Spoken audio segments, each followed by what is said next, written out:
Salut les futurs bacheliers. La grammaire te fait peur pour l'examen régional? Tu as l'impression que les phrases complexes, c'est du chinois? Pas de panique. Aujourd'hui, on va transformer ce cauchemar en un jeu de construction super simple. C'est parti! Partie 1. La phrase simple. On commence par le commencement. La toute première chose à faire quand tu vois une phrase, c'est de compter les verbes conjugués. Oui, c'est aussi simple que ça. Une phrase simple, c'est une phrase qui contient un seul verbe conjugué. Elle fonctionne toute seule. On l'appelle aussi une proposition indépendante. Prenons un exemple très facile. Pierre lit tranquillement. Dans cette phrase, il y a un seul verbe conjugué, lit. On a un groupe sujet, Pierre, un groupe verbal, lit, et un complément circonstanciel, tranquillement. Le complément circonstanciel, c'est une information en plus. On peut le déplacer ou le supprimer, et la phrase reste correcte. Pierre lit. C'est bon, ça marche. Retiens bien cette règle. Un seul verbe conjugué égale une phrase simple égale une proposition indépendante. Partie 2. L'architecture de la phrase, type et forme. Avant d'aller plus loin, un rappel très utile. Chaque phrase possède un type obligatoire, déclaratif, interrogatif, exclamatif ou impératif, et peut avoir une ou plusieurs formes, négative, emphatique ou passive. Les types sont exclusifs, tandis que les formes peuvent se combiner.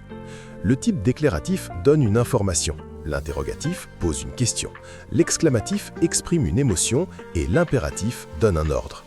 La forme négative utilise « ne pas », l'emphatique met en valeur un élément et la passive inverse l'action sur le sujet. Partie 3. La phrase complexe. Maintenant, on passe au niveau supérieur, la phrase complexe. Si la phrase contient deux verbes conjugués ou plus, alors c'est une phrase complexe. Chaque verbe conjugué correspond à une proposition. Partie 4. Quand on a une phrase complexe, ces propositions sont reliées entre elles et il existe 3 façons de le faire. C'est très important pour ton examen, alors écoute bien. 1. La juxtaposition.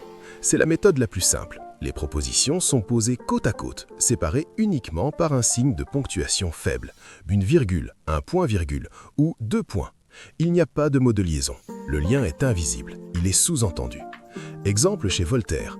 On lui bande les yeux, on le fait mettre à genoux.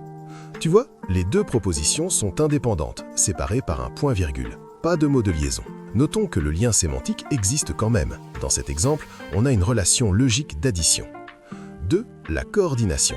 Cette fois, les propositions sont reliées par un mot-outil, qu'on appelle une conjonction de coordination. Pour les retenir, utilise la phrase magique. Mais où est donc Ornicar? Ça te donne mais, ou, et, donc, or, ni, car. On peut aussi utiliser des adverbes de liaison, comme puis, ensuite, pourtant, cependant, en effet. Exemple, il est fatigué car il dort. Le mot car relie les deux propositions, c'est de la coordination. Autre exemple, Pierre lit un roman et il prend des notes. Le mot et relie deux propositions indépendantes. Dans la juxtaposition et la coordination, les propositions sont indépendantes. Elles ont le même niveau. Aucune ne dépend de l'autre. C'est un rapport d'égalité. 3. La subordination. Et c'est là que ça devient vraiment intéressant pour ton examen. Dans la subordination, il y a une relation de dépendance, une hiérarchie entre les propositions. Celle qui commande, c'est la proposition principale, c'est le chef. Elle dirige la phrase et ne dépend de rien. La subordonnée, c'est l'employé. Elle dépend de la principale et ne peut pas exister toute seule. Ce qui les relie, c'est un mot-outil qu'on appelle le subordonnant. Ce peut être une conjonction de subordination, que, quand, si, parce que, lorsque, pour que, ou un pronom relatif, qui, que, dont ou lequel. Imagine un cerf-volant. La principale, c'est la personne qui tient la ficelle. La subordonnée, c'est le cerf-volant. Sans la ficelle, il tombe. Sans la principale, la subordonnée n'a pas de sens. Si cette vidéo t'a aidé à y voir plus clair, like pour donner de la force. Enregistre ce post pour l'avoir sous la main.